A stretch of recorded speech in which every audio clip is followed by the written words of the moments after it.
పాపము చేయి ప్రతివాడును పాపమునకు దాసుడని మీతో నిశ్చయముగా చెప్పుచున్నాను. యోహాను సువార్త 8వ అధ్యాయం 34వ వచనం.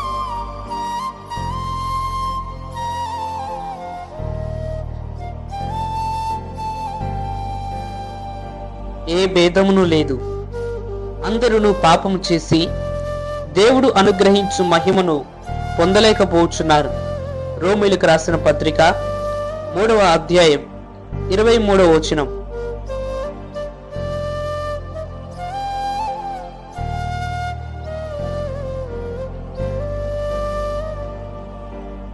ఏలయనగా పాపము వలన వచ్చు జీతం మరణం. రోమీయులకు రాసిన పత్రిక 6వ అధ్యాయం 23వ వచనం.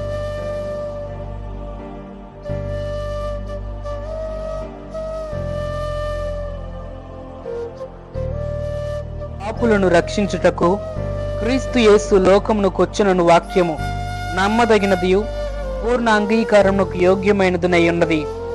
తిమోతికి రాసిన మొదటి పత్రిక 1వ అధ్యాయం 15వ వచనం.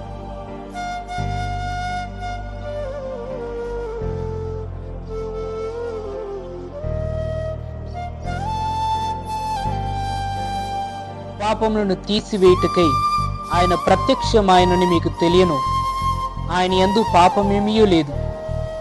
యోహాను రాసిన మొదటి పత్రిక 3వ అధ్యాయం 5వ వచనం.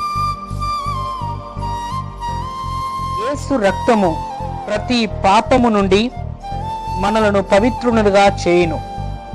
యోహాను రాసిన మొదటి పత్రిక 1వ అధ్యాయం 7వ వచనం.